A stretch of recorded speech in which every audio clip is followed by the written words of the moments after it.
Hello friends, welcome back to my channel. आज के एक बोटनेक 34 साइज ब्लाउज बनाबो। तो पुरो ब्लाउजर साइजगुलो देखे नाओ। लम्बा आछे 13 इंची, फुट आछे 14 इंची और साइज आछे 34 इंची और कोमर आछे 28 इंची। हाथेर लम्बा आछे 9.5 इंची, हाथेर राउंड आछे 10 इंची और बैक नेक माने पिछनेर गला आछे 4 इंची, सामनेर गला आछे 7.5 इंची।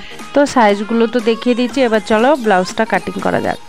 এখানে শাড়ির হেমিং চলছে আর এই জায়গাটাতে বসে আমি ব্লাউজটা কাটিং করব। আর এই শাড়ির ব্লাউজটা কিন্তু অনেক দিন আগের কিন্তু এই ভিডিওটা বানানো, কিছু কারণে কিন্তু আমি ভিডিওটা এডিটিং করতে পারিনি। এই শাড়ির ভিডিওটা কিন্তু আমি শর্ট ভিডিও আর লং ভিডিও আমি কিন্তু দিয়েছি, যেটা কি শাড়ি কিভাবে ঝিকঝাক করতে হয়, শাড়ির আঁচলা আর শাড়িতে কিভাবে ফল লাগাতে হয় মেশিনে নিচে, সেটার কিন্তু আমি ভিডিওটা অলরেডি আপলোড করে দিয়েছি। তোমরা যদি দেখতে চাও আমার ডেসক্রিপশনে যেয়ে একটু কষ্ট করে চেক করে নিতে পারো। তো দেখো আমি প্রথমে কিন্তু ব্লাউজের লম্বাটা নিয়ে নিলাম। তো 13 ইঞ্চি ছিল, তো আমি এখানে 1 ইঞ্চি যোগ করে নিয়েছি 14 ইঞ্চি। আর এখানে শোল্ডার নিচ্ছি 7 ইঞ্চিতে একটা মার্ক করেছি, আবার একটা 4 ইঞ্চিতে মার্ক করেছি। এখানে কোমরের মেজারমেন্টটা দিতে হবে। তো এখানে তোমাদের কোমর যা থাকবে তার সাথে 2 যোগ করবে, যা হবে সেটা মার্ক করবে। আর টেকিনের জন্য 1 ইঞ্চি এক্সট্রা নেবে, আর মার্জিনের জন্য তোমরা 1.5 ইঞ্চি 2 ইঞ্চি তোমাদের ইচ্ছা মতো তোমরা নেবে। আর এখানে দেখো আরমোলটা নিয়ে নিচ্ছি, আরমোল নিয়ে নিচ্ছি 6.5 ইঞ্চি। তো যাদের বডিটা একটু হেভি আছে তাদের জন্য 7 ইঞ্চি নেবে। তো দেখো এখানে কিন্তু আমি একটু হাফ ইঞ্চি ভিতরে ঢুকিয়ে তারপরে কিন্তু আমি এখানে আবার 1 ইঞ্চি উপরে উঠে এই যে আরমোলের শেপটা দিয়ে নিলাম। এখানে চেস্টের সাইজটা নিয়ে নিতে হবে। তোমাদের চেস্ট যা থাকবে তার সাথে 2 যোগ করবে, 2 যোগ করে যা বেরোবে তাকে 4 দিয়ে ভাগ করে যা মাপটা বেরোবে সেটা কিন্তু মেজারমেন্ট দেবে। আর মার্জিন তোমাদের ইচ্ছা মতো 1.5 ইঞ্চি কিংবা 2 ইঞ্চি নিতে পারো, সেটা তোমাদের ইচ্ছা মতো তোমরা নেবে। তো দেখো এখানে হয়েছে পিছনের গলার ঝুলটা নিয়ে নিচ্ছি আমি। যেহেতু এটা বোটনেক হচ্ছে তার জন্য আমি এখানে 3.5 ইঞ্চিতে মার্ক করেছি। তো এখানে একটা রাউন্ড শেপ দিয়ে দিচ্ছি। বোটনেকের উপরে একটু ডিজাইন হচ্ছে, দেখো নিচে বি এটা কিন্তু পিঠটা রাখবে, ব্লাউজের পিঠটা কতখানি রাখবে 4 ইঞ্চি। তোমরা তোমাদের ইচ্ছা মতো রাখবে। এটা কাস্টমার যেহেতু আমাকে 4 ইঞ্চি রাখতে বলেছে, আমি সেই অনুসারে 4 ইঞ্চি রেখেছি। 4 ইঞ্চি উপরে একটা মার্ক করে এই যে এখানে আবার একটা শেপ দিয়ে দিচ্ছি। যে শেপটা উনি আমাকে বানাতে বলেছে সেই শেপটাই দিয়ে দিচ্ছি। তো দেখো এই ব্লাউজটাতে কিন্তু আমাকে অনেক বড় করে মানে কাটিংটা করতে বলেছিল। শেষ মাথায় আমার তো কাটিং করা হয়ে গেছে, লাস্টে ফোন করে আবারও বলে কি একটু ছোট করে দিতে, কী করি বলো তো।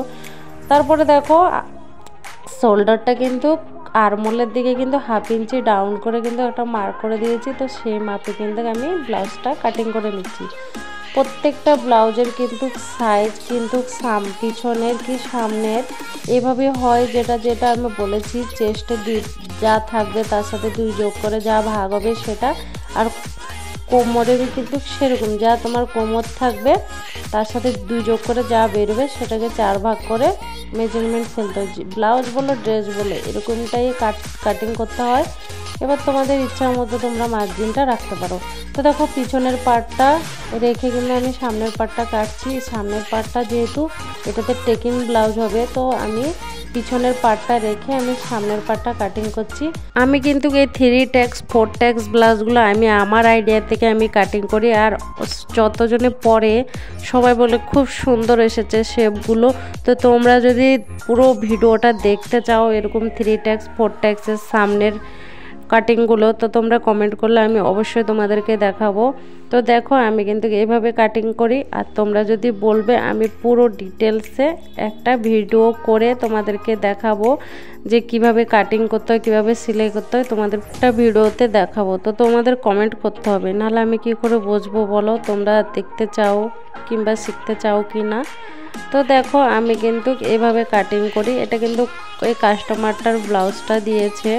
তো কিছু কিছু কাস্টমার আছে জানো তো এইভাবে করতে বলবে, আবার বলবে না এইভাবে না অন্য প্রকার করো। তো সেরকমই করতে হয়, কিছু করার নেই। তো দেখো এখানে এল পার্টের জন্য একটু উপরে মার্ক করে নিয়েছি। কি তোমরা বলছো যে আমরা নতুন শিখতে চাই, সেলাই আমরাও কিন্তু সেলাই শিখতে চাই। তো আমি বলছি আমি কিন্তু সেলাই শিখবে কিভাবে তোমরা নতুনরা, সেরকম কিন্তু আমি 2টো ভিডিও আপলোড অলরেডি করে দিয়েছি। তোমরা যদি দেখতে চাও আমি ডেসক্রিপশানে দিয়ে দেবো, তোমরা একটু কষ্ট করে যেয়ে দেখে নিতে পারো। তো আমি বলছি একদিনে কিন্তু কোনো কিছু শেখা যায় না গো, শিখতে শিখতে তোমরা বুঝতে পারবে। একদিনে কোনো কিছুই বুঝতে পারবে না, তোমরা নিজেরা অভ্যাস করতে করতে প্রত্যেকটা জিনিস শিখতে পারবে। যেমনটা সেলাই করতে করতে কিন্তু তোমাদের সেলাইটা সিধে হচ্ছে না বেঁকা হচ্ছে, তোমরা দেখলেই কিন্তু বুঝতে পারবে। তোমরা যদি মেশিনে না বসো তাহলে তোমরা কি করে বুঝবে যে তোমার সেলাইটা সিধা পড়েছে কি বেঁকা পড়েছে? তো তোমরা কিন্তু অবশ্যই মেশিনটা চালাও, মানে উল্টো চালাতে চালাতে কিন্তু ঠিকভাবে মেশিনটা চলবে। অনেকে বলে যে মেশিনটা আমার উল্টো ঘুরছে, আরে উল্টো ঘুরতে ঘুরতে মানে ঠিকভাবে ঘুরবে।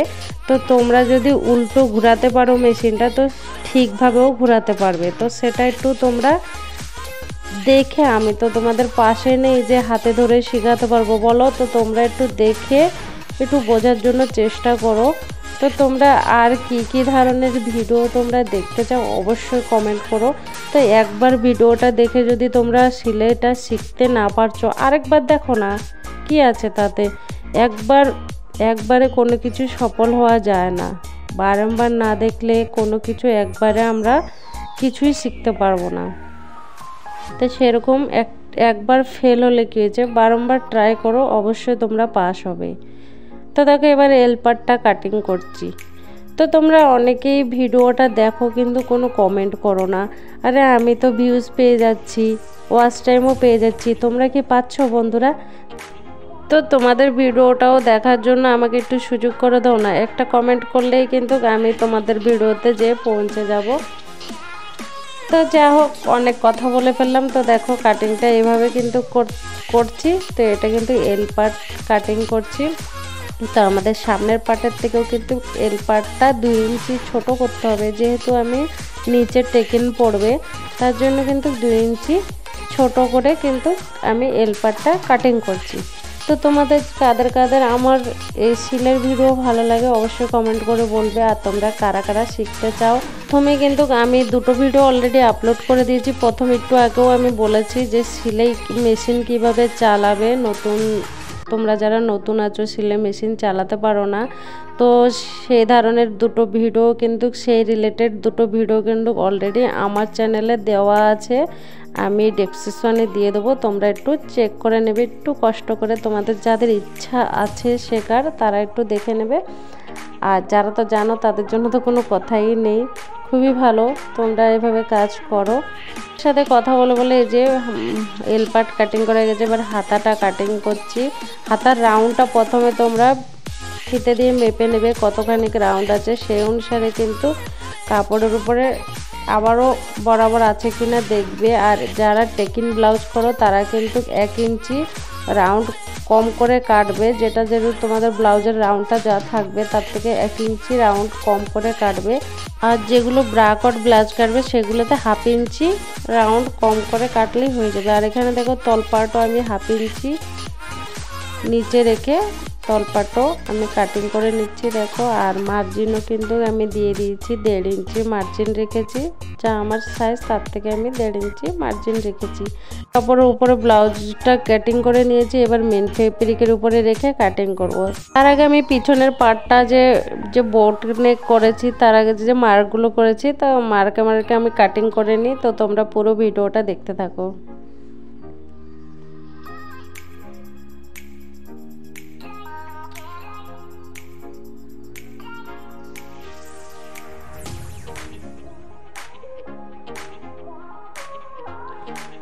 আর এখানে দেখো আমি পিছনে টেকিং দেওয়ার জন্য 4 ইঞ্চিতে মার্ক করলাম। এখানে কিন্তু একটু কেচি লাগিয়ে একটু কেটে নিয়ে মার্ক করে দিচ্ছি, যাতে আমার সেলাই করার সময় সুবিধা হয়। তো দেখো এবার পিছনের পার্টটা আমি সেলাই করব, মানে মেন ফেব্রিকটা অস্ত্র কাপড়ের উপরে রেখে সেলাই করব। একটু আগে বলেছিলাম না, কিছু লোক আছে যে বলবে এইভাবে সেলাই করো, তারপরে বলবে না এইভাবে না ওইভাবে। তো দেখো এই কাস্টমারটা আমাকে বলেছিল যে পিছনের ডিজাইনটা অনেক বড় করে কাটিং করতে, তো আমি সেরকমভাবে কাটিং করেছিলাম। তারপর আবার আমাকে ফোন করে বলে না বেশি বড় করবা না, মিডিয়াম টাইপের করবা। তো আমি কি করব, আমি তো কাটিং করা তার আগে আমার কাটিং করা হয়ে গেছিলো। তো আমি এখানে আবার একটু কাপড় জয়েন্ট করে দিয়েছি। দেখো দুপাশ থেকে জয়েন্ট করে দিয়েছি। জয়েন্ট করে এই যে ব্লাউজের পিসের উপরে আমি অস্ত্র কাপড়টা রেখে এই যে এভাবে পুরো রাউন্ডে সেলাই করে নিচ্ছি। তোমরা দেখতে থাকো বন্ধুরা কিভাবে আমি সেলাই করছি।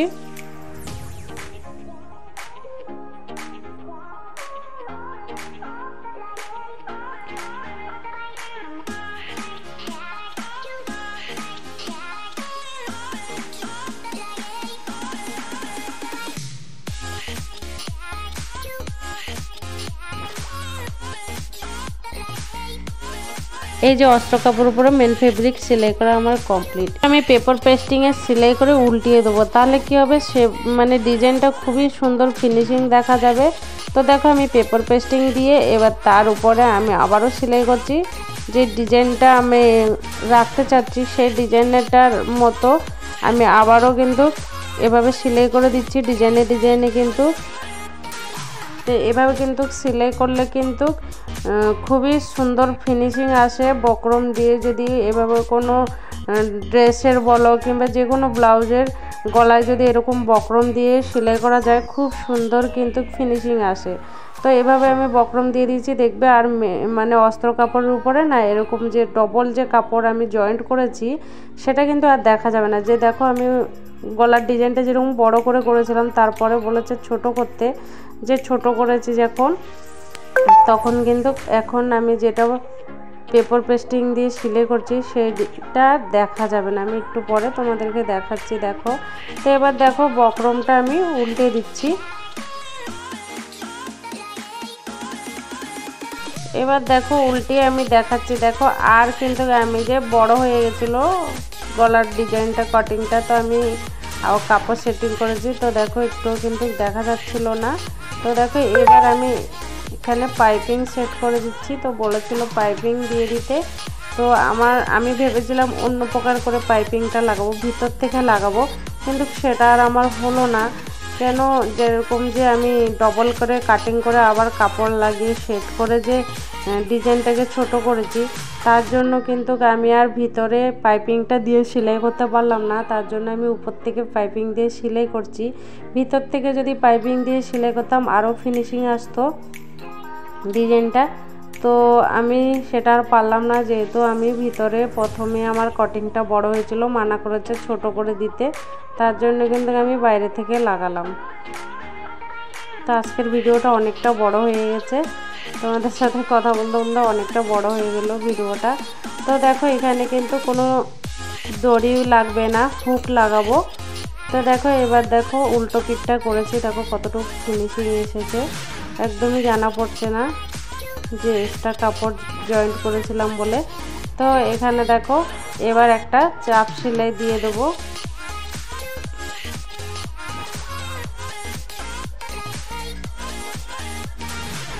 তো এখানে পিছনে দুটো টেকেন দিয়ে দিচ্ছি, আর চাপ সেলাইও কিন্তু আমি একটা দিয়েছি, আর বেশি দিইনি। পাইপিংয়ে দুটো করে দিলে ভালো লাগতো না, তার জন্য আমি সিঙ্গেল দিয়েছি চাপ সেলাই পাইপিংয়ের উপরে। তো এখানে হুক অ্যাটাচ করবো। নিচটা সেলাই করা হয়নি, এখানে নিচটা কাপড় দিয়ে কাপড় লাগিয়ে তারপরে সেলাই করব, তাহলে খুবই ভালো লাগবে। আর এমনি ডাইরেক্ট সেলাই করলে ভালো লাগবে না। তো দেখো ব্লাউজের পুরো ফাইনাল লুকটা, পুরো ব্লাউজটা আমার কমপ্লিট। আর এটা দেখো পুরো ফাইনাল লুক, গ্লাস হাতা হয়েছে আর এখানে হুক অ্যাটাচ হয়েছে। তো বন্ধুরা আজকের ভিডিওটা কেমন লেগেছে, ভালো লাগলে অবশ্যই ভিডিওটা শেয়ার করবে। টাটা।